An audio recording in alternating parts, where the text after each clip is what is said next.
तो हमने ये एक लोड लगा दिया है, कंपोजिट VGS इधर दे दिया है। यहाँ पर अगर इस वोल्टेज को, late me call this composite VDS, क्योंकि ये ट्रांजिस्टर की ड्रेन और सोर्स के अक्रॉस हो रहा है, let me call this RL।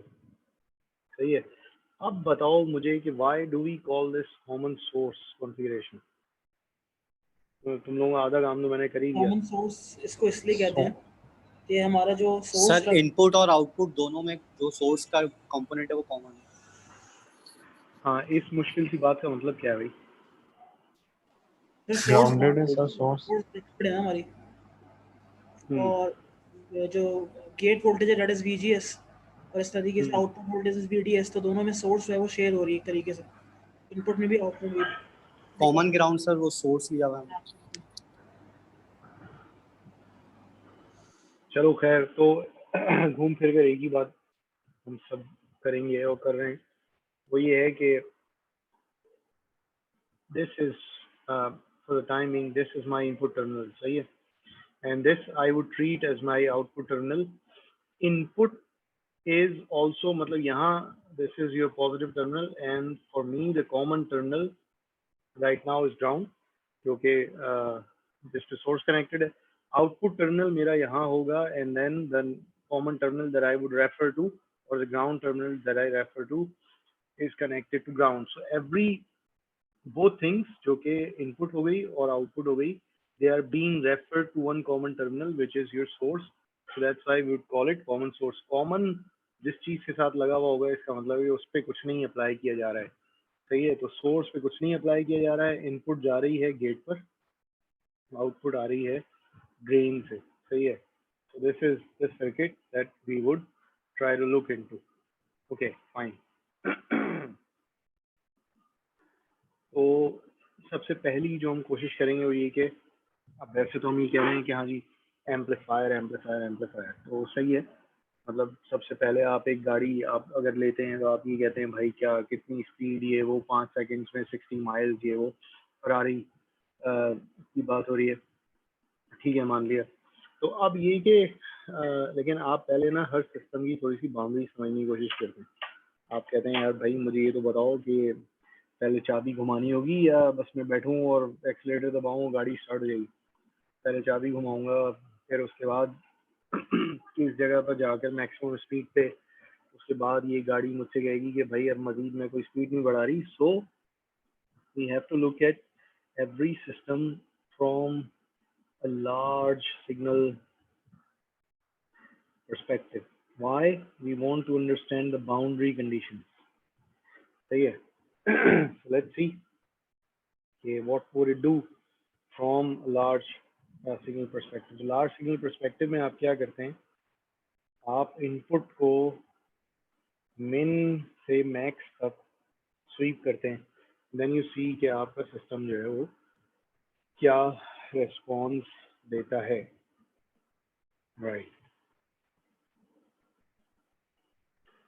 so let's do this.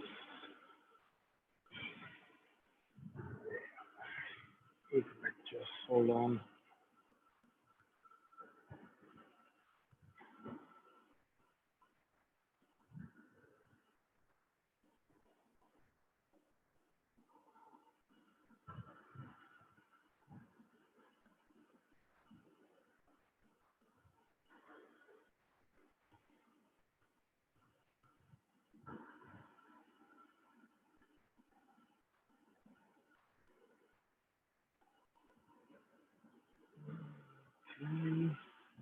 Okay.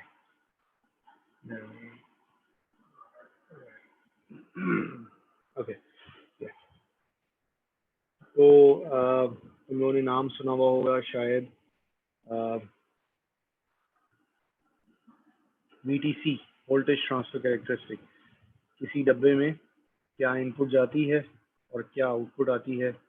So when you plot this characteristic of any डब्बा, you call this voltage transfer characteristic. तो इनपुट क्या है भाई अभी, this is our input VGS, what is our output, this is our output। सही है। So we want to see के क्या इनपुट जाती है क्या आउटपुट निकलती है। पहले जरा मैं देख लूँ कि लार्ज सिग्नल परस्पेक्टिव है क्या। So VGS is 0, in this circuit. क्या हो रहा है? जब VGS 0 है तो ये सर्किट क्या कर रहा है? No conduction. Yes, so the transistor is off. सही है, और उस वक्त obviously RL जो है वो ट्रांजिस्टर के साथ सीरीज में है, so there is no current flowing. So what is VDS equal to?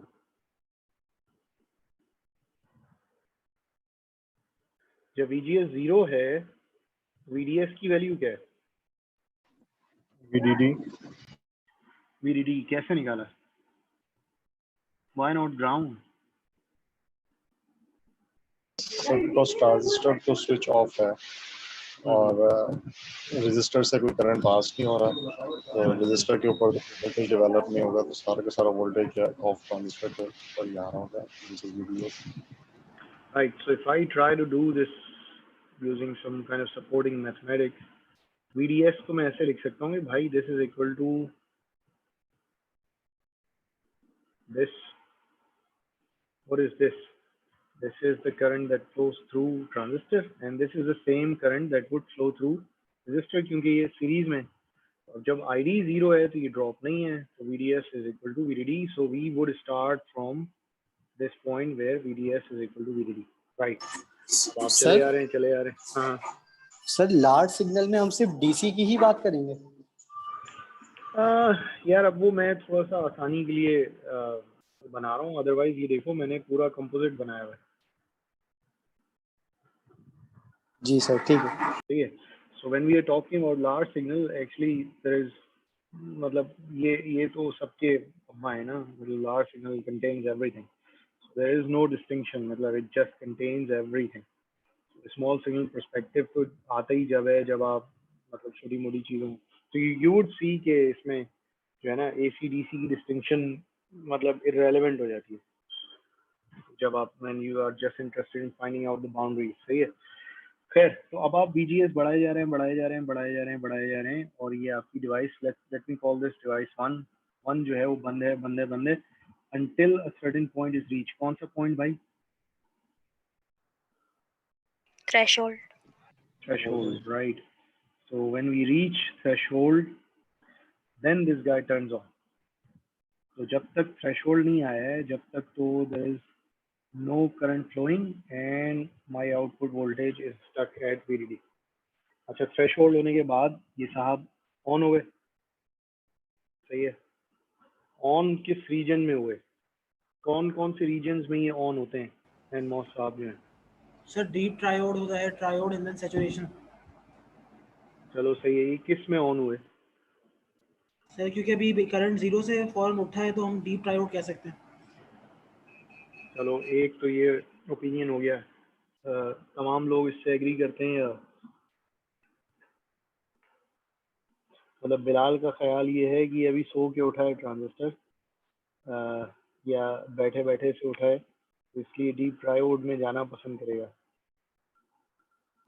क्योंकि हमारा करंट अभी 0 से हल्का सा ही बढ़ा है, तो वो क्योंकि डीप ट्रायोड कुछ टाइम के लिए आता है, फिर ट्रायोड हो जाता है, कुछ टाइम के लिए लीनियर बिहेवियर आएगा, फिर नॉन लीनियर हो जाएगा।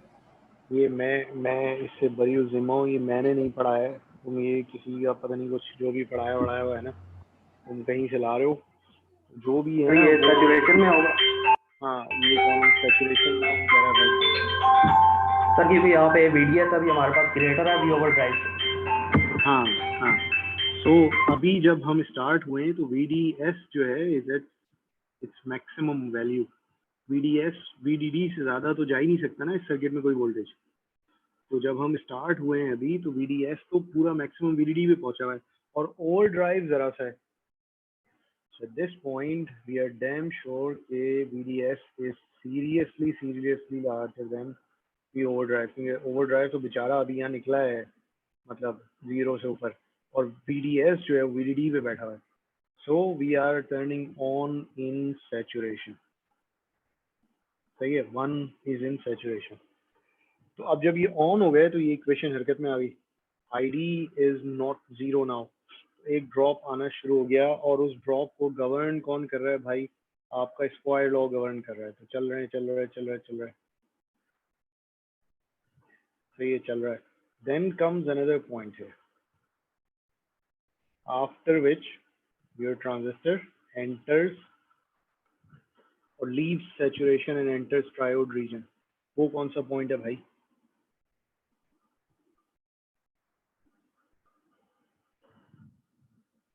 वो पॉइंट है ऑब्वियसली जब आपका VDS बराबर हो जाएगा VO ड्राइव के, बराबर हो जाए VGS माइनस VTH के, सही है? तो इसको मैं इधर ले आता हूँ VTH को, तो VGS किस चीज़ के बराबर है? VDS प्लस VTH 1 के। इस पॉइंट के बाद आपका ये जो कर्व है, this is square law.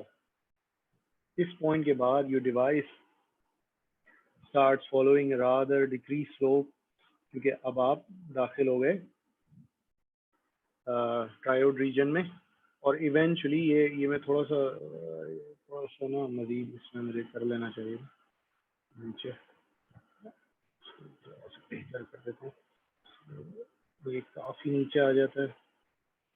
End of course it's a straight line, ये तुम लोगों को देखने में शक हो रहा है, वरना मैंने स्ट्रेट ही बनाई है। Then the slope gets reduced and something like that, सही है?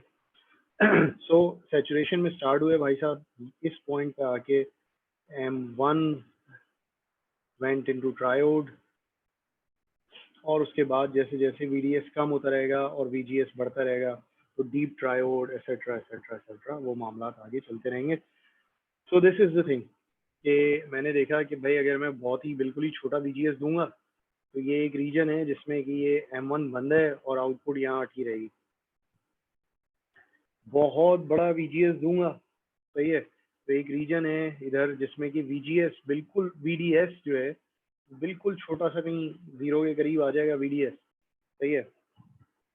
और बीच में एक रीजन है where there is a very large slope, negative slope, decreasing slope, but there is a very large slope कि अगर मैं एक VGS को डिक्रीज करता हूँ तो VDS भी जो है वो लार्ज स्लोप के साथ चेंज होता है। तो अगर तो मैंने किसी जगह पे स्टक ऑफ कराना है तो मैं इस रीजन में ऑपरेट करूँगा। अगर बिल्कुल जो है कोई ज़ीरो ड्रॉप अपनी डिवाइस के गिर्द लाना है, इस जगह पे करूँगा।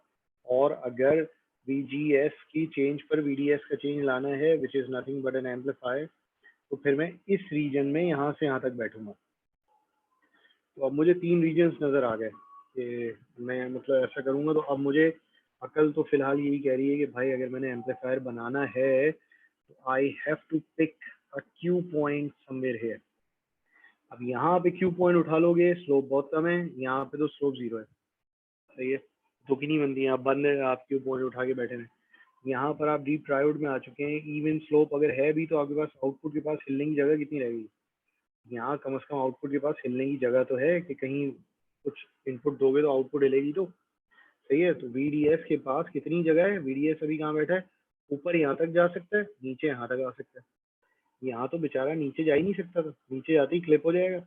यहाँ पे आउटपुट कैसे निकलेगी? नीचे क्लिप और ये ऊपर गया, फिर नीचे क्लिप, फिर ऊपर गया, सही है? So this would be a distorted sine wave, that would be another stupid operating point. तो मैंने लार्ज सिग्नल पर्सपेक्टिव देख लिया, मुझे नजर आ रहा है कि देयर इज अ रीजन जिधर अगर मैं बैठ जाऊं जाकर, तो इस रीजन में मुझे किसने बिठा दिया? मुझे बिठा दिया मेरी DC बायसिंग। कैसे बिठा दिया भाई? मैंने एक DC VGS दिया अपने ट्रांजिस्टर को, उसके नतीजे में एक DC ID फ्लो हुआ, उसके नतीजे में एक DC VDS आया मेरे पास। इसकी सेटिंग मैंने कैसी करी? VGS इतना दिया कि IDS इतना आए कि वो ऐसा VDS लाए कि VDS जो है वो बड़ा हो V overdrive से, so M1 would remain in saturation, सही है? तो अब ये लंबी कहानी है, जरा दोबारा से देख लो। ये डिवाइस थी, मैंने कहा भाई अब मैं DC बायसिंग करने जा रहा हूँ, तो मैंने DC VGS दिया। DC VGS की वजह से एक DC ID आया। DC ID आने के बाद इस इक्वेशन के तहत VDD माइनस ID RL के तहत VDS आया। VDS आया, इन सबकी सेटिंग मैंने ऐसी करी कि VDS जो है वो V overdrive से बड़ा हो तो डिवाइस M1 जो है वो सैचुरेशन में होगी, सही है? जब मैंने ये कर दिया, now I have the permission कि I take this circuit to small signal perspective, सही है? अब मैं ज़रा एम्पलीफिकेशन की बात करना शुरू करता हूँ। एम्पलीफिकेशन पहले ज़रा हम मुश्किल तरीके से देखते हैं, सही है, और उसके बाद जो है हम फिर ज़रा इसको स्मॉल सिग्नल पर्सपेक्टिव पे नज़र मारेंगे कि वो किस तरीके से इसको आसान कर देता है। अच्छा देखो, अभी थोड़ी देर पहले तुम ही लोगों ने मुझे बताया था कि VDS जो है वो बराबर है VDD माइनस IDRL के। इस पे सब एग्री कर रहे हैं? Yes sir. सही। अब क्योंकि M1 जो है वो सैचुरेशन में है, ID किस चीज़ से बराबर है? ID बराबर है कि N VOB स्क्वायर। हाँ, किसके बराबर है? ये किसके बराबर है? अच्छा तो अब थोड़ा सा तकल्लुफ खत्म करके अब ये करते हैं, VGS को ज़रा Vin कहना शुरू कर देते हैं और VDS को Vout कहना शुरू कर देते हैं, ठीक है। इस इक्वेशन में मैंने फिर लैम्डा को 0 अज्यूम करा, there is no channel and modulation for now, सही है। तो अब ये मेरी इक्वेशन किस चीज़ से बराबर होगी? मेरी इक्वेशन होगी भाई Vout is equal to VDD minus KN Vin minus VTH square RL, सही हो गया। गेन किसको कहते हैं? Output upon input. इसको कहते हैं, ले लेते हैं इसका डेरिवेटिव इधर, सही है। VDD का डेरिवेटिव क्या होगा भाई? इस पूरे का डेरिवेटिव ले लेते हैं। VDD का डेरिवेटिव क्या होगा भाई? विद रिस्पेक्ट टू Vn करेंगे तो 0 होगा। हाँ, हो गया, 0 माइनस, अच्छा Kn में छुपा हुआ है mu n Cox W/L divided by 2, saturation में 2 भी होता है, सही है। इसका डेरिवेटिव क्या होगा भाई? 2 आ जाएगा, सर 2 से 2 कैंसिल हो बढ़ जाएगा। हाँ, फिर बाकी Kn बचेगा, फिर से 2 हटा दिया और अंदर क्या बचेगा? Vin minus VTH into RL, सही है। मैं इसको हटा दूं तो माइनस डिस्टेंस, सही है। गेन मेरा किस चीज़ के बराबर हो गया? इसके बराबर हो गया, ठीक है। What is this? GM transconductance. नहीं There is nothing but your GM RL.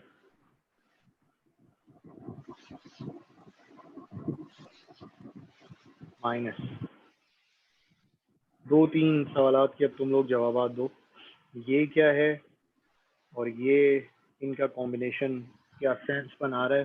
वैसे तो हम काफ़ी देर से इस पर बात कर रहे हैं, अभी सेंस बनाना चाहिए। Why do we have a negative sign here? Mathematics ने तो हमें बता दिया कि 0 आया, माइनस आया, अब हम क्या करें? लेकिन does your intuition tell you anything? Why does this amplifier, मैं यहाँ पर मैं कोई इनपुट देता हूँ, ऐसे साइन वेव देता हूँ, output is something like this, out of phase, मतलब 180 degree out of phase output. Input positive है, आउटपुट नेगेटिव है, इनपुट नेगेटिव है, आउटपुट पॉजिटिव है। So what is this? ये क्यों हो गया भाई? अच्छा खासा छोटा सा एम्पलीफायर है, पहला एम्पलीफायर अभी अल्लाह का नाम लेकर हमने शुरू करा है, and then we run into this 180 degree phase shift. क्या हो गया ये?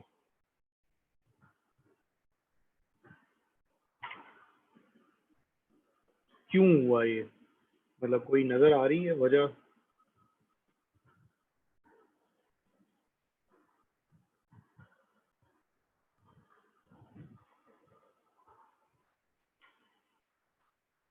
तो तुम लोगों के ख्याल में हमसे कोई गलती हुई है इधर, माइनस साइन किसी गलती से आ गया है, या we can actually accept it कि हाँ ऐसे ही तो होना था? नहीं सर, गलती से तो नहीं आया, ये होता है इसके अंदर। हाँ होता है, ये तुमने लेगेसी, चलो क्या, मैं अपने बुजुर्गों से सुनता आया हूँ, सही है, तो होता तो है। और मैथमेटिक्स भी यही कह रही है, मैथमेटिक्स लेकिन भी कह हमें रही है ना बिल्कुल। हमें इंट्यूटिवली समझना है अब चीज़ों को, क्योंकि उसके समझे बगैर अगर मैंने ऐसे 6 सर्किट जोड़ के तुम्हारे सामने रख दिए तो फिर तुम मैथमेटिक्स लगाना ज़रा, मतलब 6 दिन बैठे रहना और फिर उसके बाद ला के बताना कि ओ मैथ कहती है अच्छा यहाँ पे माइनस नहीं प्लस होना चाहिए। हमें जवाब चाहिए होगा 2 मिनट में, तो वो 2 मिनट में मैथमेटिक्स तो नहीं लगा सकते आप, अनलेस यू रियली अंडरस्टैंड कि कौन सा बटन दबाने से क्या हो रहा है। Intuitively you can't really solve circuits, मतलब जो ज़रा डिटेल सर्किट्स हैं, हमें जब तक हम बेसिक सेल्स को नहीं समझ लेते। देखो अब मैं इसको थोड़ा समझने की कोशिश करता हूँ। मैं ये करता हूँ कि यार देखो अभी तो मतलब गेन शेन ये तो बड़े लोगों की बड़ी बातें हो रही थी ना, मैंने भाई VGS इज माई इनपुट ना, मैंने VGS को बढ़ाया, उसके साथ करंट पे क्या गुजरी, आईडी करंट भी बढ़ता बढ़ा, है, बिल्कुल करंट बढ़ता भी है बढ़ा। आईडी। सही है, क्यों बढ़ा? क्योंकि आप इक्वेशन देखें, कहाँ गई इक्वेशन इसमें, हाँ इक्वेशन ये रही। सही है, VGS बढ़ा है तो ID भी बढ़ी है, सीधी सी बात है। जब ID बढ़ा है, ये वाली टर्म बढ़ी है, और VD जो है वो कम हुआ है। इधर से मुझे नजर आ रहा है कि as ID increases VDS comes down। सही है, so this is the reason of 180 degree phase shift, कि अगर आप एक ऐसे लोड के अक्रॉस आउटपुट ले रहे हैं जो कि which is referred to the higher power supply and then the actual sensitive term is in negation of that absolute higher value, फिर जाहिर है आप उसका उल्टा ही फेस शिफ्ट ही आएगा। मतलब ये आप जैसी इक्वेशन बनी थी आपको ये फैक्ट यही नज़र आ जाना चाहिए था, लेकिन बहरहाल वो फिर हम मैथमेटिक्स से गुजरे और फिर हमने थोड़ा सा उसको वापस ला कर हमने इंट्यूशन डेवलप करने की कोशिश की।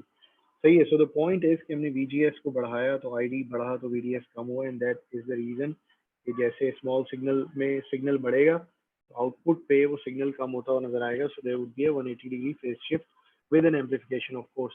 सो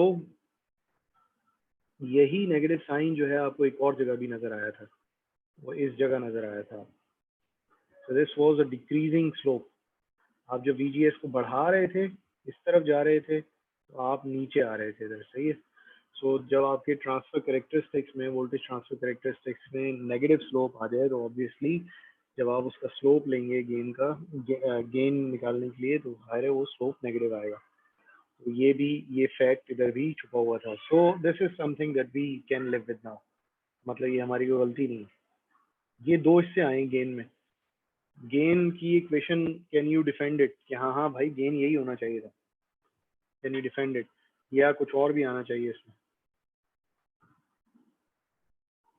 सही, बिल्कुल ठीक है, क्योंकि हमारे पास GM जो है, GM is basically ID upon ID is output and upon input, input is VGS, और ID को जब मैं RL से मल्टीप्लाई करूंगा सो वो मेरे पास बेसिकली आउटपुट वोल्टेज जो आ रहा है उसके बराबर होगा, और गेन जो है output voltage upon input voltage ही है। सही, तो हम इस पर काफी देर से असल में बात कर रहे हैं कि भाई एम्पलीफायर के दो हिस्से हमें नजर आते हैं। First thing is that converts V in to ID, and then the second thing that converts ID into V out। सही है, so this is perfectly all right कि पहला हिस्सा हम ट्रांजिस्टर से लाए, and then there is a load here जो कि जिसने कि हमें वापस वोल्टेज में कन्वर्ट करके और एक वोल्टेज गेन दे दिया। सही है, so that's the main thing. तो ये हमने अभी एक जरा लंबे चौड़े प्रोसेस से डेरिवेटिव निकालते हुए हमने इसका गेन निकाल लिया, which kind of is making sense to us, यार शायद गेन सही है। लेकिन अब let's go towards small signal model. ये स्मॉल सिग्नल मॉडल क्या हमें ये आसानी से बता सकता था कि हम ये डेरिवेटिव शेरिवेटिव लेने से बच जाते यार, और जान छूटती, मैथमेटिक्स हमारी वैसी जान जाती है। So what is small signal model? अभी तक हमने ये बनाया था, चैनल एंड मॉड्यूलेशन 0 है, आर नॉट गायब हो गया, देयर इज दिस GMVGS। सही है, एंड देन द सोर्स अगर आप अपने सर्किट में वापस आए, source is connected to ground. सही है, तो सोर्स को हमने कर दिया ग्राउंड टू ग्राउंड। यहाँ पर लगा हुआ है स्मॉल VGS, जिसको इसी को हमने V in भी कह दिया। यहाँ पर आपका निकला हुआ है प्लस माइनस VDS, जिसको हमने V out भी कह दिया है। सही है। अच्छा, और क्या लगा हुआ है भाई सर्किट में? कुछ मिस हो गया हमसे? ये है ना RL RL लगा हुआ है। तो RL कहाँ लगा हुआ है? From drain to source. Ground या सोर्स एक ही बात है। नहीं, एक बात नहीं है, बड़ी खतरनाक बात है। RL कहाँ लगा हुआ है? ड्रेन से VDD तक।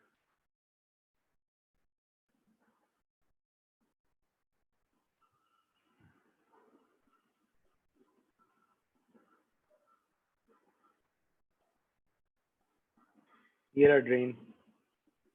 VDD कहाँ है इस सर्किट में?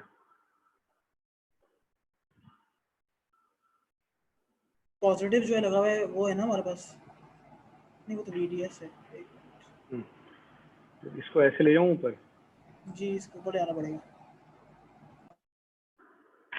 तो क्या हुआ, याददाश्त बिल्कुल गायब हो गई अंडरग्रेड से। स्मॉल सिग्नल जो कुछ पढ़ा था कुछ नहीं याद आ रहा। सर ये तो RD हो जाएगा ना फिर? ये क्या हो जाएगा? नहीं नहीं, RD कुछ नहीं हो जाएगा। ये अब तुम लोग मतलब उसकी जो है ना मिल्कियत चेंज करने पे नहीं उतरो, छीन के भाग जाओ उसकी जायदाद। RL है, RL ही रहेगा आखिरी वक्त तक। VDD का बताओ ना, असल तो मसला VDD का पड़ गया। ऐसे लगा दूं, VDD तक लगा दूं। So in small signal model, all DC voltages, यार ये जिन्होंने मुझसे पढ़ा हुआ उनको तो मैंने पढ़ाया है, उनकी भी अगर याददाश्त चली जाए तो फिर तो मुझे छोड़ देना चाहिए ये सब कुछ।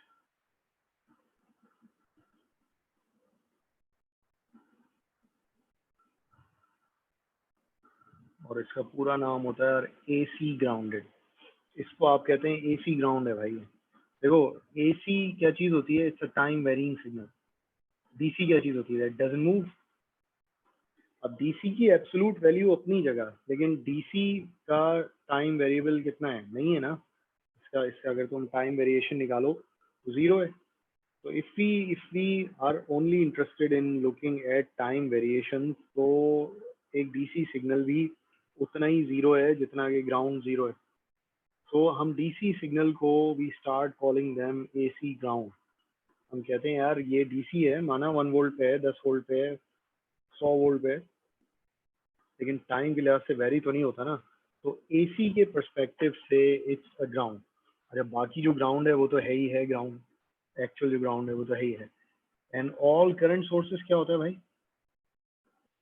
All DC current sources are open circuited. सही है। तो जब DC करंट सोर्स पे आएंगे और देखा जाएगा उस वक्त, तो इसको भी हमने basically, this is a DC voltage, this would be considered an AC ground. अब ग्राउंड है तो ऐसे ऊपर ले जाके तो कोई ग्राउंड से नहीं लगाता। सही है। इसको मैं जरा तमीज से बना देता हूँ। फिर तमीज से कैसे बना देता हूँ?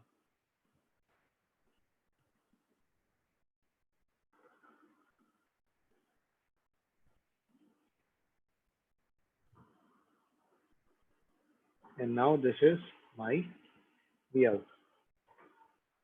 ठीक है। तो अब मेरा स्मॉल सिग्नल मॉडल कंप्लीट हो गया। इतना हिस्सा जो है ये तो ट्रांजिस्टर की वजह से था। ये RL था, RL में कंफ्यूजन आ गई थी VDD की वजह से। VDD को हमने कहा कि भाई इट्स एन AC ग्राउंड, तो RL भी डाउन टुवर्ड्स ग्राउंड कनेक्ट हो गया। Fine. Now we can solve this circuit. ये एक सर्किट है जो कि सर्किट थ्योरम से सॉल्व हो सकता है। तो मैं KCL लगा रहा हूँ इस नोड पे। कौन कौन सा करंट जा रहा है भाई? GM VGS जा रहा है, V आउट ओवर RL जा रहा है, और कुछ है? और कुछ नहीं है। सही है। VGS को अब तकल्लुफ खत्म करें, V इन लिख दें। ये देखो, सही है। तो V आउट को मैं यही रहने देता हूँ, माइनस GM। यहाँ RL था, चलो इसको ऐसे कर लो, एक स्टेप और कर लो।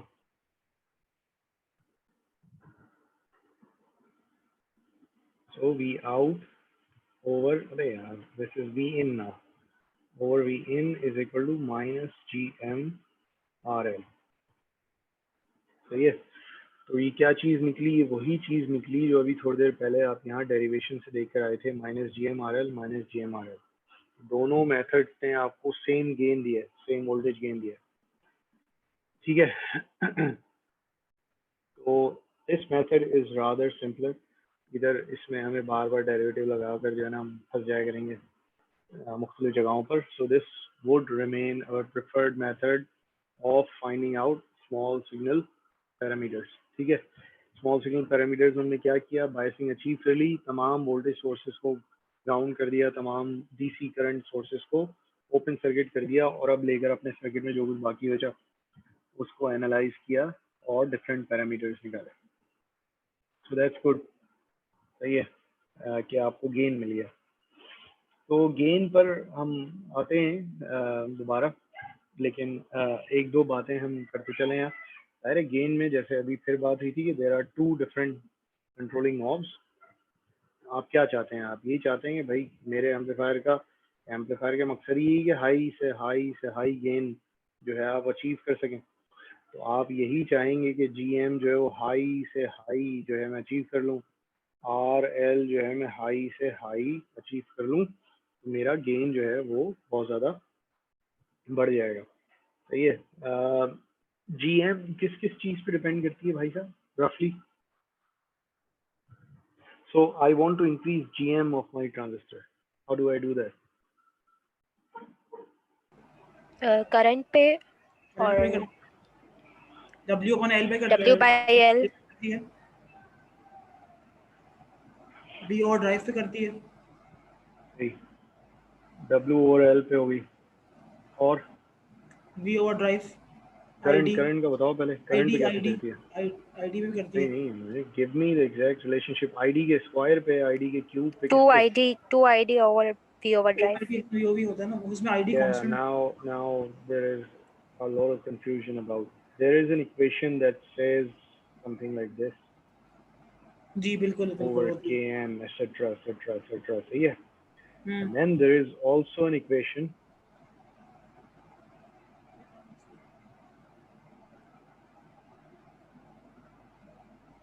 तो यार किसी एक खुदा को मानो भाई, मतलब किस पे डिपेंड करती है?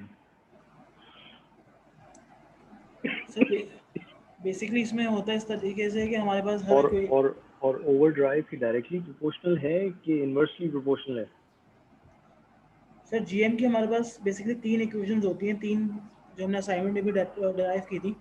तो उसमें भी यही कॉन्ट्रडिक्शन बिहेवियर आया था कि पहले जो फर्स्ट इक्वेशन थी उसमें तो डायरेक्टली रिलेशन शो कर रहा था, बट जो हमने आखिरी वाली इक्वेशन की थी उसके अंदर इन्वर्स बिल्कुल ही ऑपोजिट शो कर रहा था। तो फिर उसमें बेसिकली कंडीशंस पे होता है। अगर हम पहली इक्वेशन की बात करें तो वहाँ पर हमारे पास ऐसा फंक्शन ऑफ VOV, बट वहाँ पर W/L कांस्टेंट होता है और ID जो है वेरी कर रहा होता है। जो लास्ट वाली इक्वेशन इसमें ID कांस्टेंट होता है और VOV जो है वो वेरी कर रहा होता है। इस तरीके से अगर हम करें तो वो उसको वेरीफाई कर रहा होता है इस चीज़ को। सो ये 2ID और V ओवर ड्राइव है।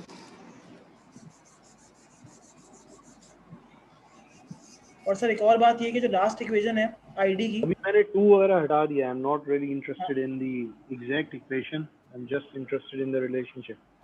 सर एक और चीज़ है, मैंने अगर लास्ट वाली जो इक्वेशन है ID वाली, इसकी जगह मैं रिप्लेस करूँ इसको KN, अगर मैं सैचुरेशन मोड में इसको अज्यूम कर रहा हूँ तो जहाँ पर मेरा ID कांस्टेंट होता है तो उसको मैं अगर रिप्लेस करूँ KN multiply bye VOV square से, तो VOV स्क्वायर ऊपर वाला नीचे के VOV से कैंसिल हो जाएगा।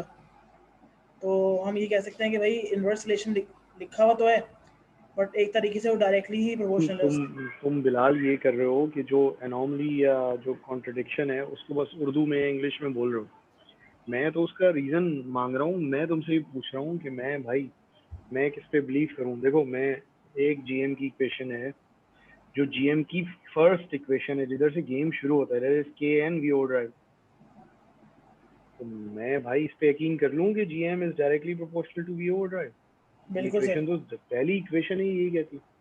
यही अगली है इक्वेशन जिसके तुम लोग बहुत बड़े फैन लग रहे हो, वो अगली इक्वेशन ही कहती है it is inversely proportional to V over drive। यार कोई मतलब मुझे, मैं तो सिंपल पहली वाली तो जो है वो पहली वाली तो ट्रायड रीजन में होगी ना, कि जब तक ट्रायड रीजन में, तो वो डायरेक्ट रिलेशन होता है इसका ओवरड्राइव बस अब से। तुम लोग कोई ऐसी बात कर दोगे जो है ये ना, आखिरी वाली में लग तो मतलब इन्वर्स रहा है। कुफर साइंस के बारे में कुफर को टच करती कि मजबूरन मैं रीजन लेने पे तैयार हो जाऊंगा।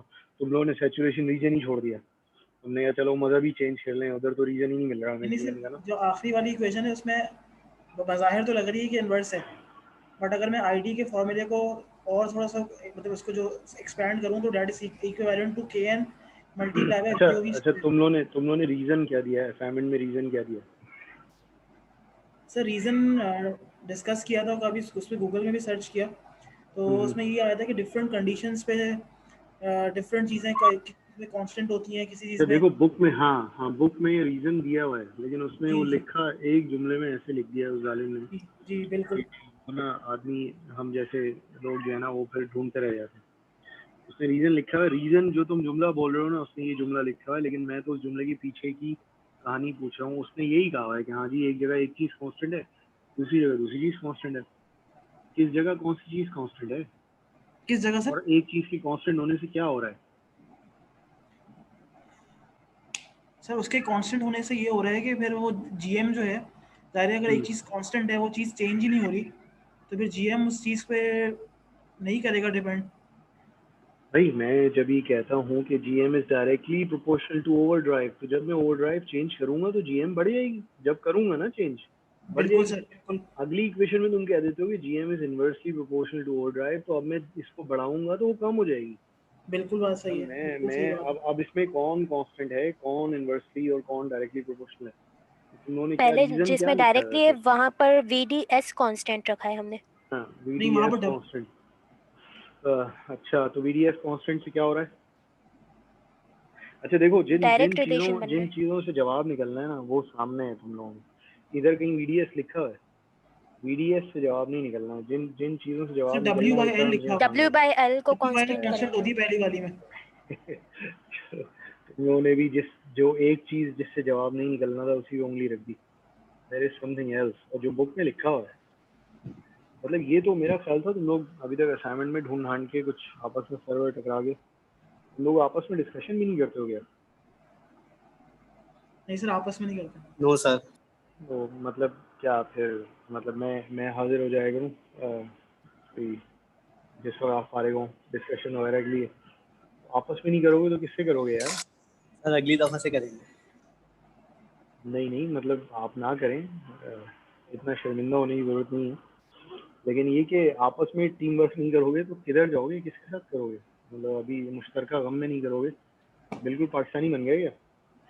तो खैर चलो। अच्छा भाई देखो, जब तक अभी ये हो सकता है ये बात पूरी समझ में ना आए, मैं बहरहाल बता देता हूँ। तो नाउ यू सी के बुक के अंदर कुछ चीज़ें जो कि फिर इसीलिए हमें मतलब जो है आपस में, that's why lecture is important, कि आप बुक के अंदर आपको कुछ चीज़ें मिलेंगी और फिर कुछ चीज़ें वो छोड़ देता है आपको, ये जाओ ज़रा ढूंढो तो खुद। As long as you have control over your own current, GM is directly proportional to overdrive. जैसे आपने कहा कि एक सर्किट है, इसमें यहाँ कुछ लगा है ऊपर, ये सर्किट करंट कंट्रोल नहीं करता, सही है? करंट कौन कंट्रोल करता है? ये सब खुद करते हैं। जब तुम इसका ओवरड्राइव यहाँ बढ़ाते हो, इसका करंट भी बढ़ जाता है। ओवरड्राइव बढ़ता है, करंट भी बढ़ जाता है, सही है? तो in this scenario GM increases. The other scenario is कि this guy doesn't control current, this guy controls current. ये कहता है कि करंट मैं बताऊंगा भाई कि आपको कितना चाहिए, तो ये फिक्स करके बैठा है। अब आप यहाँ ओवर ड्राइव बढ़ाए जा रहे हैं, बढ़ाए जा रहे हैं, बढ़ाए जा रहे हैं, तो वो करंट तो चेंज ही नहीं हो रहा, सही है? तो अब basically this is the time where this is valid. This is the equation where you assume कि current is fixed, and then with a fixed current, if you increase overdrive, then GM is inversely proportional to overdrive. If current is directly proportional to overdrive, if overdrive साथ change होगा, then GM is also directly proportional to overdrive. तो हम जिन 3-4 relationships की तरफ बात किया करेंगे, हम ये कहेंगे भाई GM is directly proportional to square root of current. This comes from this thing. सही है, ये तो यहाँ से आता है। And then we would also see कि हम जो है उस वक्त फिर कांस्टेंट करंट की बात कर रहे हैं या करंट कंट्रोल हमारे पास है, और दूसरी रिलेशनशिप हम ये किया करेंगे। सही है, तो अभी जो सवाल ये जहाँ से खड़ा हुआ था वो ये खड़ा हुआ था कि यार मैंने जीएम को बढ़ाना है तो मैं क्या करूँ। एक आपने कहा भाई एरिया बढ़ा दो, so this approach is area hungry. दूसरा आपने कहा कि भाई करंट बढ़ा दो, this approach is power hungry. सही है, करंट बैटरी से खींचोगे ना, पावर खाओगे। तो दो दो तरीके हैं जीएम बढ़ाने के, या आप करंट बढ़ा दें या एरिया बढ़ा दें। दूसरा तरीका भी है, तीसरा तरीका भी है बेसिकली आप किसी कांस्टेंट करंट के लिए ओवर ड्राइव को कम कर दें। लेकिन इस तरीके को ज़रा हम कभी आगे डिस्कस करेंगे जब हम स्ट्रॉन्ग इन्वर्जन वीक इन्वर्जन वगैरह के मामला को हम समझ चुके होंगे। So for now we would just see के एरिया या पावर बढ़ाने से जीएम बढ़ता है। ये क्या है, ये भी है कि एक आरएल को आप बढ़ा दें तो आगे हम देखेंगे कि increasing this it is not as simple as we are looking at it right now कि हाँ भाई आरएल को बढ़ा देंगे और आपका गेन बढ़ जाएगा। इसमें बहुत सारे इश्यूज आपके पास आएंगे। सही है, तो चलो हमें ये तो थोड़ा सा आइडिया हो गया कि चलो गेन है, गेन को मैं करंट बढ़ाऊंगा जीएम बढ़ जाएगी, गेन बढ़ जाएगा। मैं एरिया बढ़ाऊंगा जीएम बढ़ जाएगी, गेन बढ़ जाएगा, वगैरह वगैरह इस तरह की चीज़ें। सो हम मतलब अब डिज़ाइनर फील कर रहे हैं कि अच्छा यार मेरे हाथ में कुछ चीज़ें हैं। We want to look at two different things, two new parameters of an amplifier. उसके बाद बस फिर इस लेक्चर को इधर ख़त्म करते हैं, फिर आएंगे बाकी कॉन्फ़िगरेशंस को बाद में देखेंगे। सो आपके पास एक डब्बा है, सही है, इसका बहुत ज़बरदस्त एम्प्लीफिकेशन फैक्टर है। सही है, ये आपको आउटपुट देता है, ज़ाहिर है इधर इनपुट मांगता है किसी से। यहाँ कोई शरीफ से कोई साहब हैं जिनकी छोटी सी इनपुट है, जैसे भी जनरेट होती जो भी है, जो कि इस एम्पलीफायर में फीड होती है, और गेन इनका बहुत ज़बरदस्त है, मतलब थाउजेंड्स में मिलियन में पहुंचा है। लेकिन जैसे ही आप इस डब्बे को यहाँ लगाते हैं, इस डब्बे की आउटपुट जो है, जो कि पहले 1 वोल्ट वगैरह पे पहुंची हुई थी, वो बिल्कुल ही डाई आउट कर जाती है और वो राइज ही नहीं हो पाता इस डब्बे से कनेक्ट होने के बाद। तो इसको तुम लोग अपनी जबान में कुछ ना कुछ कहते तो हो, क्या कहते हो? Input resistance. नहीं नहीं नहीं, अब वो तो मैं ऐसे ही लिख रहा हूँ, तुम लोग अपनी जबान में इसको क्या कहते हो कि डब्बे ने लोड कर दिया? ये नहीं बोलते कि वो उसने यार लोड लोडिंग कर दिया है इफेक्ट। शायद उसको। हाँ, लोडिंग Loading ड्राइवर को है। लोड कर दिया, ड्राइवर लोड। ड्राइवर, हाँ, चलो ड्राइवर को लोड कर दिया, हाँ चलो इस तरीके से कह लो। बहरहाल ये जो भी साहब थे, he wanted to drive this amplifier ताकि इनकी आउटपुट एम्पलीफाई हो जाए। ड्राइवर साहब को लोड कर दिया, तो इसी टाइप की बातें करते हो ना। क्या होता है, क्या मतलब क्या होता है लोड करने का? सर उसकी रेजिस्टेंस इतनी ज़्यादा होती है कि वो करंट बहुत ज़्यादा रिक्वायर्ड करता है उस 1 वोल्ट के लिए, और इतना वो दे नहीं पाता जो इनपुट है, तो इस वजह से वो लोड हो जाता है। फिर तुम ताहिर, ये जो लेगेसी इश्यूज है ना तुम लोगों को ना, तुम अभी जाके रिकॉर्डिंग फिर सुनना इस लेक्चर की, कि दोबारा से बोलो ज़रा, शायद बोलने में गलती करी हो तुमने कि नहीं इसकी सर, रेजिस्टेंस बस ज़्यादा यही। होती है। क्या गलती है? नहीं सर, बस यही था। नहीं मतलब कि रेजिस्टेंस ज़्यादा होती है तो वो करंट बहुत ज़्यादा ड्रॉ कर लेता है। भाई मैंने तो सुना है ज़्यादा रेजिस्टेंस कम करंट कम ड्रॉ होता है करती है। करंट उससे। हाँ, ज़्यादा रेजिस्टेंस करंट कम नहीं ड्रॉ करती। सर वो थोड़ा आगे पीछे हो गया था। चलो सही है, तो वो रेजिस्टेंस कहाँ लगी हुई है?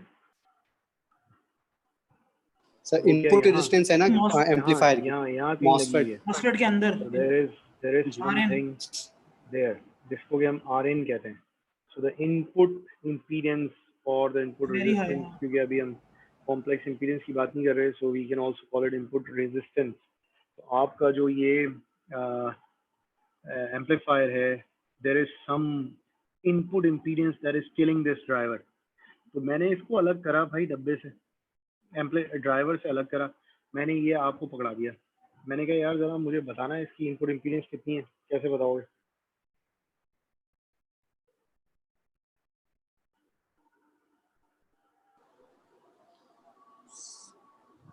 सर वो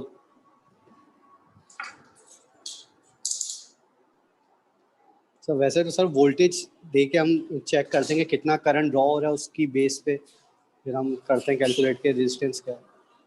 हाँ वैसे तो बिल्कुल सही बात कर रहे हो, लेकिन वैसे कर रहे हो तो इसलिए अजीब सा लग रहा है। बिल्कुल सही बात कर रहे हो। So I would apply a voltage Vx test voltage and I would measure the current that it draws here, and then I would just simply take this ratio.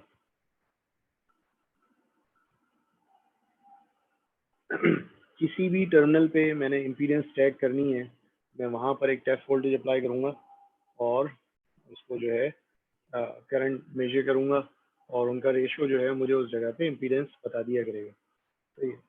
तो मुझे ये पता चला कि भाई साहब आपके एम्पलीफायर की इम्पीडेंस जो है वो बहुत लो है। बहुत लो क्या चीज़ होती है? बहुत लो है एज कंपेयर टू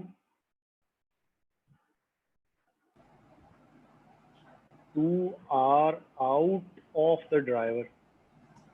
अच्छा, R out क्या होता है भाई? तो R out भी देख लेते हैं, फिर R in पे वापस आते हैं।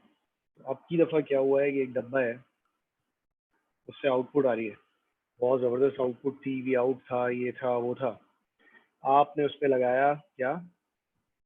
ऑसिलोस्कोप की प्रोब। ऑसिलोस्कोप की प्रोब सब यूज़ कर चुके होंगे। Yes sir. इसकी कितनी रेजिस्टेंस होती है? 50 ओम्स। 50 ओम्स की ओ होती भाई, है। ओ भाई, ओ भाई, भाई अल्लाह ना करे, अल्लाह ना करे। मतलब there is an option in good oscilloscopes कि आप इसको 50 ओम पर ले जाएं, लेकिन जो हम सस्ते वाले ऑसिलोस्कोप्स यूज़ करते हैं लैब में, उसमें 50 ओम वाला ऑप्शन नहीं होता। और अल्लाह ना करे कि ऑसिलोस्कोप अगर हमेशा 50 ओम हो गया तो फिर तो हो गया काम कुछ भी लैब में। So this guy is 1 mega ohm in parallel with 14 picofarad of capacitance। सही है।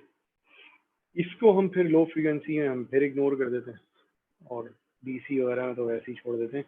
तो हम बस इसको देख रहे होते हैं कि भाई हाँ there is a 1 mega ohm resistance. और इसके आपने 1 मेगा ओम लगाई इस डब्बे की आउटपुट पे, और डब्बे से आप जो कि 1 वोल्ट दिया करते थे, उनकी हालत खराब हुई। अब उनसे 1 वोल्ट नहीं दिया जा रहा। तो अब इशू क्या है कि now we are stuck in output impedance syndrome. Output impedance क्या है? इस डब्बे का आउटपुट ये था और एक इम्पीडेंस से बाहर आता था। आपने एक और इम्पीडेंस लगाई जो कि RL है और ये इनकी R out थी। अब ये जो वोल्टेज है, this is nothing but a voltage division, RL over R out plus RL into जो वोल्टेज चलता था वो क्या चलता था, इसको V0 X कह देते हैं, V0 X। Unless RL is really large as compared to R out, V out हमेशा छोटा ही होगा V out X से। जब RL बहुत बड़ी होगी R out से, तो नीचे क्या बचेगा? इधर खाली RL बचेगा। RL ही बच जाएगा, RL जब कैंसिल हो जाएगा। जाएंगे तो V out जो है बराबर हो जाएगा V out X के। अगर तो RL इसी के बराबर है टक्कर पे, जाहिर है ये नीचे डिनोमिनेटर इससे हमेशा बड़ा होगा न्यूमरेटर से, और आप हमेशा जो है वो छोटी वैल्यू आपको मिलेगी। सही है। अगर तो RL बहुत ही छोटा हो गया R out से, तो ऊपर बहुत छोटा है और नीचे बहुत बड़ा है, तो आपकी आउटपुट डूब गई। और यही हो रहा था आपके साथ कि आपकी जो R out थी आपके डब्बे की वो बहुत ज़्यादा थी, और R in जो है वो जो कि आपने RL लगाई वो बहुत कम थी, तो that's why your box was not able to drive the load. सही है। तो अब 2-3 पर्सपेक्टिव्स आ गए हैं यहाँ। क्या पर्सपेक्टिव है कि अब आप अपने एम्पलीफायर की all of a sudden you are interested in knowing कि भाई मुझे RN बताओ यार, भाई मेरे एम्पलीफायर की RN क्या है। और उसके बाद हम बात करते हैं कि having low RN is good और बैड और व्हाट, और इसमें गुड बैड है क्या नहीं। तो आपने फिर कहा अच्छा यार मैंने देखा था स्मॉल सिग्नल मॉडल जरा आराम से बता देता है चीज़ें, फिर वो ड्रॉ करता हूँ, मैं देखता हूँ कि भाई क्या RN है क्या आउट है। So this is GM-VGS, this is VGS, we have an RL here. सही है। यहाँ पर मुझे RN देखनी है, मेजर करनी है। तो मैं क्या करता हूँ, यहाँ पर एक, जैसे मैंने आपसे पहले भी कहा था, यहाँ पर एक मैं VX लगा देता हूँ और करंट मेजर कर लेता हूँ। VX लगाने से कितना करंट आएगा यहाँ गेट से सोर्स के बीच में? करंट बहुत कम होगा क्योंकि ये पाथ ओपन हुआ हुआ है ना। हाँ, गेट से तो करंट नहीं फ्लो करता, तो आप VX लगाएं या VY लगाएं या VZ लगाएं, करंट तो जीरो ही होगा। तो at this point Vx over Ix would be infinite. So that means कि R in of your circuit, क्योंकि आप इनपुट कहाँ लगाते थे, यहीं लगाते थे, is infinite। अब ये अच्छा है बुरा है ये बाद में देखेंगे। आउट कहाँ लगाते हैं भाई, आप आउट आप इधर लगाते हैं। अब आर आउट को यहाँ बताए जब आप किसी भी सर्किट के मल्टीपल टर्मिनल्स हैं और उसका आप एक टर्मिनल पर देखना चाह रहे हैं कि उधर इम्पीडेंस क्या है, तो आप जो है बाकी तमाम जो टर्मिनल्स हैं उन पर जो एक्साइटेशन है उसको हटा देते हैं। यानी कि फर्ज करें कि आप ये चेक करना चाह रहे हैं एक आदमी को पैर में कितनी गुदगुदी होती है और एक साहब जो है उनके सर पे हथौड़ा भी मारे जा रहे हैं, तो कैसे पता चलेगा कि वो गुदगुदी की वजह से उछल रहा है, हथौड़ा खाने की वजह से उछल रहा है? ठीक है, तो अब आपको क्या करना होगा कि आपको तमाम एक्साइटेशंस बंद करनी होंगी और अब उनके पैर में गुदगुदी करनी होगी। So when we are going for this R out, input कहाँ होती थी भाई, यहाँ होती थी ना। हम जाहिर है बाकी तमाम सर पॉइंटर का कलर चेंज कर देंगे आप, ये देखने में काफी मसला होगा। मैं जूम करता हूँ, मैं जूम आउट हुआ हूँ, ब्लैक से बेहतर और कोई कलर है नहीं है। तो बहरहाल हम इनपुट यहाँ दिया करते थे, तो अब ज़ाहिर है उस इनपुट को हम जब एक्साइटेशन को ख़त्म करेंगे हम इसको ग्राउंड कर देंगे। तो VGS क्या हो गया, यहाँ भी ग्राउंड हो गया, यहाँ भी ग्राउंड हो गया, 0 volt. So when VGS is 0, तो यहाँ पर GM-VGS होता था, ये हजरत 0 हो गया। जब कोई करंट 0 हो जाए तो क्या हो जाता है, वो ओपन सर्किट हो जाता है। तो जब ओपन सर्किट हो गया तो ये साफ। हाँ, तो अब क्या बचा, when I look into this terminal, मुझे एक RL नजर आ रही है बस। What is R out of this circuit, RL। ये तो हमने थोड़ा डायरेक्ट सा करा है, आगे जो सर्किट्स हैं उसकी हमें पूरी एनालिसिस करनी होगी, यहाँ तो आराम से हो गया था। सही है, तो R आउट जो है इसकी RL हो गई। अब इशू ये है कि दिस इज अ सर्किट जिसका कि मैं यहाँ डब्बा बनाता हूँ, जिसका कि गेन है -GM-RL, and if I look into this terminal, sir सही नजर नहीं आ रहा। क्या हो क्या रहा है, it's very light.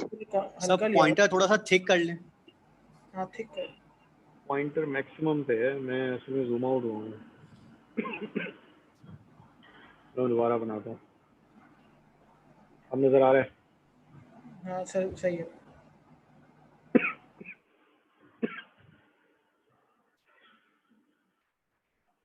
R in of our common source amplifier is infinite. R out is equal to RL। सही है, तो अभी हमने दो तीन चीजें देखी थी कि हमारा जो गेन था वो ये था, विच मेंट कि हम RL को बढ़ाएं बढ़ाएं बढ़ाएं तो गेन बढ़ता चला जाएगा। RL को बढ़ाने से आपकी R out भी बढ़ती चली जाएगी। R out बेसिकली वो रास्ता है तो जिसके थ्रू आप लोड को ड्राइव करते हैं, जैसे कि आपने यहाँ देखा, कहाँ देखा इक्वेशन आ गई, हाँ यहाँ देखा आपने कि अगर आपने R out को बहुत बढ़ाया, तो ये तो आप फिर RL को, छोटे RL को ड्राइव नहीं कर सकते, यानी कि आप रेजिस्टिव लोड्स को ड्राइव करने के काबिल नहीं रहेंगे। सही है, so this is an amplifier जो कि आपको अपनी मजबूरी बता रहा है, अपनी अच्छी बात भी बता रहा था। वो यही कह रहा था कि यार अगर आपने मेरा गेन बढ़ाना है तो आप प्लीज़ RL को बढ़ा दें। आपने कहा ये लें भाई, RL को बढ़ा दिया, RL को बढ़ाने से R आउट भी बढ़ गई उसकी, क्योंकि वो RL के बराबर है। अब जब RL बढ़ गई, R आउट बढ़ गई, तो R आउट की वजह से can't drive resistive loads. Basically इसको ऐसे समझ लो कि रेजिस्टिव लोड्स को जो करंट आता है वो आर आउट से होके ही आता है। अब जितना आर आउट को बढ़ा दोगे वो करंट उतना कम हो जाएगा और रेजिस्टिव लोड्स को फिर ड्राइव करना मुश्किल होता चला जाएगा।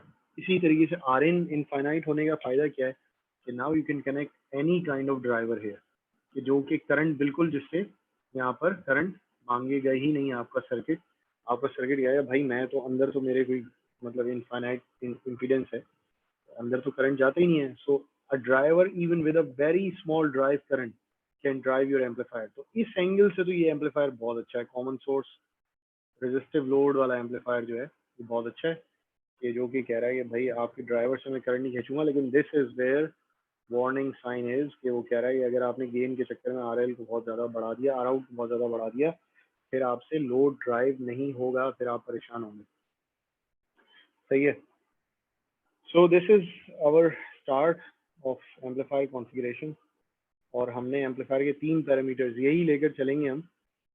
एक दो और पैरामीटर्स हम कहीं रास्ते में टच किया करेंगे, which is voltage swing. Sir नमाज का हाँ बस 5 मिनट रुक जाओ। और एक दो और पैरामीटर्स हम ऐड करते रहा करेंगे कि जिस एम्पलीफायर की जो अच्छी खसूसियत होगी, जो इन तीनों पैरामीटर्स में फिट रहा होगा और वोल्टेज स्विंग में अच्छा होगा, तो उधर हम उसकी वोल्टेज स्विंग निकालेंगे। सही है। So this is our start. अच्छा, पिछली दफ़ा भी हम फिर संडे को नहीं रख पाए थे क्लास, अगली दफ़ा फिर नियत पूरी है कि संडे को हम रख लेंगे। पिछली दफ़ा भी we were consume by proposal, जो कि हमें एक ही दिन में जमा कराना था। तो unless something like that comes up again, इंशाल्लाह इस संडे को हम दो जो दूसरे एम्पलीफायर्स हैं, which is common gate amplifier. Sir Sunday से थोड़ा आगे पीछे कर लें क्योंकि पेपर है हमारा संडे को। अच्छा, संडे को पेपर है एलएसटी क्या? एलएसडी क्या चीज़ है? Linear system theory. अच्छा, चलो सही है। चलो फिर पेपर से फारिग हो जाओ, फिर बिलाल से कोऑर्डिनेट करो, फिर बताओ कि क्या तुम लोग लेना। So the coming Thursday is basically your mid term, ठीक है? Yes sir. तो ये क्या उससे पहले ये पार्ट है छोटी मोटी क्लास हो जाएगा हैं? ये हमारा एम्पलीफायर्स वगैरह तो आएंगे ना मिड टर्म में। बिल्कुल मिड से पहले अगर कोई अल्लामा इकबाल का शेर भी हमने कहीं सुना होना है तो वो भी आएगा। जो मतलब टच भी किया है वो सब कुछ आएगा। ठीक है, तो अब अभी अगर कोई क्वेश्चन नहीं है, let's stop it here. Sir यार अगली दफा से, हाँ एक मिनट सॉरी, अगली दफा से क्लास थोड़ा आधे घंटे ऊपर शिफ्ट कर लेंगे, फिर नमाज बीच में आ जाती है। सर 3:30 पे कर लें। 3:30 पे सर 3 बजे कर लें सर भले। सब अगर 3 साढ़े 3 बजे अवेलेबल हैं? Yes sir. किसी को इशू ना हो तो 3:30 या 3 तक कर लें। बिलाल फिर सबसे पूछ लेना, तो फिर ऐसे कर लेंगे। Okay sir. चलो ठीक। Sir I have a question. Sir जो असाइनमेंट है वो हम हाथ से लिख के उसके पिक्चर्स बना के उसका पीडीएफ बना के अपलोड कर सकते हैं? बिल्कुल। और same goes for mid? Mid के थोड़े से ज़रा स्ट्रिक्ट होंगे रूल्स। बहरहाल वो जो पेपर होगा उसी के अंदर आपने जो पिक्चर है ना, वो मैं वर्ड फाइल भेजूंगा, उसी के अंदर आपने फिट करके जो है वो अपलोड करनी होगी। आप भले से हाथ से सॉल्व करें, लेकिन वो जो पिक्चर आप फिर लेकर अपलोड करेंगी तो, और this is up to you guys, कि अगर वो पिक्चर ऐसी हुई कि मुझे कुछ नज़र ही नहीं आ रहा, तो फिर मतलब मैं बरी जिम्मा हूँ। ज़ाहिर है वो पिक्चर तमीज़ से लेना, और ज़ाहिर है उसका साइज़ ऐसे डालना कि मतलब मैं यहाँ इमेज प्रोसेसिंग लगाता नहीं फिरूंगा कि उसमें से कुछ निकालूं। और अभी मुझे आज ये अंदाज़ा भी हुआ है कि तुम लोगों ने असाइनमेंट में हर कोई अपना अपना अल्लामा बना हुआ है, उसका अंजाम तुम लोगों ने देख लिया है कि तमाम अल्लामे अकेले जो हैं गलत जवाब लाए हुए थे। तो अब मिड टर्म में कुछ 4-5 दिन रह गए हैं, तो कब करोगे भाई तुम लोग आपस में डिस्कशन? और मतलब क्या सब कुछ क्लियर चल रहा है? तुमने असाइनमेंट का और क्विज का सवाल देखा? It wasn't just a numerical, there was a lot of conceptual, मतलब हैंकी पैंकी थी उसमें कि ऐसे कर दें, वैसे कर दें। तो क्विज का तीसरा पार्ट किसकी समझ में आया कि उसमें जो है वो इनफाइनाइट इम्पीडेंस अचीव करनी है, उसका मतलब क्या था? किसी ने सही किया वो? अभी तक मैंने क्विज चेक नहीं किया। सर उसमें बेसिकली सैचुरेशन में था सैचुरेशन में Saturation चैनल में एंड मॉड्यूलेशन 0 था। 10 यस सर।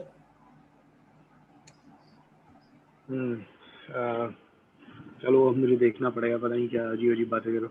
सर लीनियर वाले में तो जो लीनियर वाले तो डीप ट्रायोड था और नॉन लीनियर वाले में ट्रायोड वाला पार्ट था और आखिरी वाला जो सैचुरेशन वाला था।